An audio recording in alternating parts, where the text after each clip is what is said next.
Hey, how's it going, everybody? Lawler here. We've got a tier list for you all today, and hopefully some predictions way too soon for the winter split on who's going to the major. We did this as well at the beginning of the season to talk about teams where I think they're going to go. I'm actually going to bring up a document that shows how I predicted people previously, and by the results, you can see how wrong I was. But we're going to try to do it again for the winter split. Teams roughly in the top 16 range, where I think they're going to go, where I think they're going to end up being. And as a reminder, the regionals start tomorrow. So we're going to talk about the teams, where I think they're going to end before all the matches happen. And then tomorrow we're going to recap the regional. There's some pretty interesting stuff about the seeding to pay attention to as well, and how groups and stuff play out.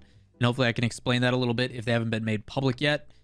Shout outs to as well D-Rack and everybody else in the community for bringing those together. But with that said, let's take a look at the tier list from last time and how I think it's going to go for winter.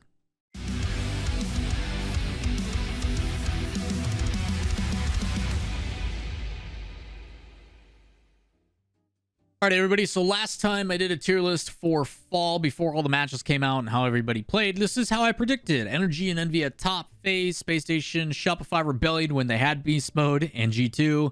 And then a bunch of other people kind of in the middle. And that's not how it went, of course, because Rocket League never goes how we assume. So let me move all of these out. And we're going to do this all over again. Some of these teams are not going to be put on. I'm going to try to focus primarily on the top 16, I would assume, and then go from there. There will be a couple of special editions that we add in, but for the most part, these are the teams that we have. Let me zoom out a little bit here to make it easier. So we're going to take these teams. We're going to put them in based upon S tier is kind of the qualification of like, I think you will go to the major, and then we'll try to create some separation from there. Teams that I'm probably not going to rate, obviously True Neutral we don't need to do because they are now a different team name. Probably not going to do Accelerate. Pioneers, probably not. Nefarious, I think they just got picked up actually by like a cryptocurrency company or something like that. And Shopify Rebellion will probably throw in just to be cheeky and stuff because Parth and stuff have looked pretty solid. So with that said, let's go and make these easy. Energy, FaZe, G2, Envy I'm a little bit concerned on. I'm not sure how that one's going to go. Space Station also a little bit concerned on. V1. I'm going to crush through these and make this as quick as possible if I'm being at 100%. I think you have potential. Let's see here. Speedrunning these, by the way. I'm going as fast as I possibly can. Oxygen also in that conversation. Shopify Rebellion. I honestly have no idea what we're going to get out of them. I think they're looking pretty solid right now. So that's what I have for now. So I think right now, obviously you're taking Energy, the team that took second place overall, and I think they're going to stay the same. I think they're the most consistent team in North America, and while all these teams are making adjustments and changes and trying to dethrone them, Energy is going to continue to do what they do. If they are not top 5, I think all of us are going to be surprised. You saw that in like the bold takes video I did recently, where someone said that Energy is not going to win a single regional, but I do think Energy, no matter what, will find themselves at the Winter Major. FaZe Clan is a unique one. Obviously, no longer with Illusion after placing top 4. Illusion is now becoming a coach over at Envy, which they haven't had a coach since November of 2020. I think is very interesting with the addition of Drees. We'll talk about them in a bit. But with FaZe having now Sypical, on paper, many would agree that Sypical is better than Illusion, but I think Illusion and what he brought to the team when it came to mentality and chemistry and energy, I think is more impactful than people may believe. On paper, I think FaZe has potential to definitely be a new super team. And if Sypical is kind of the last line of defense while he enables First Killer and AJ, I don't see why FaZe can't be successful. On paper, this team looks like there's too much talent to not be successful. So we'll see how that one plays out. As for G2, Atomic has been wanting to go G2 from what it sounds like for quite a while. This has been something that has been trying to be in the works for quite a while.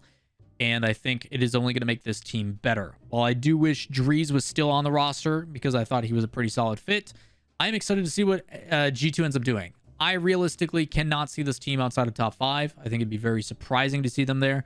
But I would not be lying if I didn't think that initially it may be a little bit weird. That is the same thing I have with Envy. To me, G2 and Envy, I think, are, along with Space Station, kind of in the same regard. I think these three are very similar for varying reasons, significantly. I think they're not all, like, under the same classification, where I don't know if Daniel is going to perform as well initially with Space Station as something like Atomic or Drees may. I think Drees is going to personally increase his own individual value and should fit relatively well into Envy initially. I just don't know if that's going to be enough to push them. I think they'll still be fighting for like a top 4, top 5 spot. And I think that can be said about any of these rosters. I think realistically, any of these rosters are going to be fighting for that position of top 5. And you may see again another 4-way tie, which I actually didn't even think about, that these are all 4 that were fighting for the top spots again in a 4-way tie. That actually worked out really well, which is crazy to think because all the roster changes that happened, they're all the exact same. Did not plan for that. I think V1, and I want to be very confident in them, but I got to make sure the narrative goes away. Right now, scrims and stuff are going extremely well. Even Reddles in my chat is saying stuff along the lines of the last 3 times V1 played us, they're absolutely clapping us. Reddles even tweeting about Calm. If you don't average 4 demos a game, I'm going to rage, because apparently Calm is going for a bunch of demos. Maybe that's to open up net because Beast Mode is able to do some things. We will see. All these questions get answered tomorrow in the regional at noon Central, which I'll be talking about in a video tomorrow. Complexity, I think, obviously their expectations of being top 12 in North America and changing that to being top 5 in North America and then top 8 in the world. They are staying the same, which I think allows them to build upon what they already have and hopefully take the things they learned and get better. Benefits to energy as well. Whether that'll happen or not, whether some of these new rosters will start to change, I think are going to be a big deal. I think the biggest and most notable differences happen to some of the teams below. A lot of them are staying the exact same, but teams like Rogue bringing in Aqua look instantly better, and the same thing applies to Shopify Rebellion with Parth. Both these teams in close qualifiers did end up going 3-0, with I think Rogue having a 1 game differential a little bit higher, so they are the first overall, which is huge contrast from what we saw of Rogue of last split. Shopify Rebellion as well, using sub and everything else, trying to figure out what their end solution was going to be. Parth has been a great addition. So both teams are looking significantly better. Now, I will say between these teams and the way that I look at it and the way that I do my tier list is these teams 9 out of 10 times I assume will beat these teams will beat these teams will beat these teams. I will say there could be some adjustment. I think Vibrance is significantly better than that and has shown consistency quite a bit. And you can adjust some of these in between. I think right now in Rocket League, there is conversation for when these two teams come head to head, it is who the better team is on the day. But if I was to take these teams from A and play them against teams in C, I would assume that the teams in A are going to win most times. Same thing with S over B, and as we see that progression. Now, again, we may see these develop differently, and we may see different things happen. But the confusing thing with Rocket League is that only consistency seems to be in the parity. NA is definitely a lot more consistent, I would say, than EU. I think EU, because like the top 10 teams don't make any changes this split. I think a lot of them are staying the exact same or something like that. It might be a little bit easier to look at, but I think NA is open for debate, and it's actually a lot closer than what it was. This one, I think, was actually a lot easier than I thought it was going to be, but I could see some of these shifting significantly. Is Ghost going to still give that same level of consistency? Is Xset with Percy still going to be that awesome addition that it was to put them within striking range? Because they did outperform V1, only because V1 completely the bed in the third and final regional.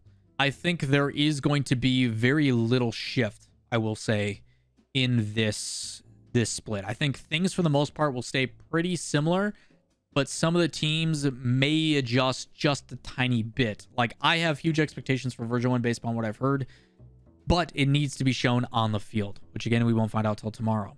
I have some concerns, as I should, about Daniel, Aqua, Drees, Atomic on their new rosters. While I do think things are going to perform in a better way, I do think on paper those teams should get better. So it should be pretty exciting. I'm leaving these teams out just because, I mean, if you want, you can throw Nefarious somewhere in the CF area. You can put KCP in the CF area. Accelerate CF area as well, depending on how you want to do it. Knights, here, let's just do this. Knights, I think, is probably the worst out of all these. Although they have a ton of potential, I have concerns about that roster and expect changes in sometime in the near future. But for the most part, this is how it goes. Also remember, Nefarious just got signed by, I think it's like Litecoin or something like that. So ultimately, this is what I have for my tier list. I think it's pretty straightforward this time around. I could be completely wrong, but the biggest concerns and the biggest looks I have are these 5. FaZe, G2, Envy, Space Station, and V1, for obvious reasons. I hope Rogue continues to ascend. I hope they continue to prove some people wrong and break into top 8, and I have them right there. You have 7 teams here. They're the 8th one that's just like right there that could possibly upset. Shopify, I'm still unsure on. I didn't get to watch many of their matches. You could probably put them anywhere in here. But Ghost, Consistency, these all, I guess you can flip around however you like. But I have Oxygen in there twice. I don't know why. But yeah, that's what I got for my tier list. Curious on what you guys have. What are the 5 teams that you are going to be predicting to make it into the winter split? As of right now, I think Energy, FaZe, G2, V1, and either Envy, Space Station, or Complexity. It'd be awesome if it's Complexity again, but it doesn't matter to me. But those are the teams that I think are in the biggest consideration for making it. I know it sounds boring and it's pretty straightforward, but again, with Rocket League, you never know what can happen. If you guys would like to do this own tier list of your own, link down below. Feel free to tweet at me with what you guys think is going to happen. The link is in the description. And as always, if you guys enjoy the content, thumbs up, subscribe, notifications, and we'll see you in the next one.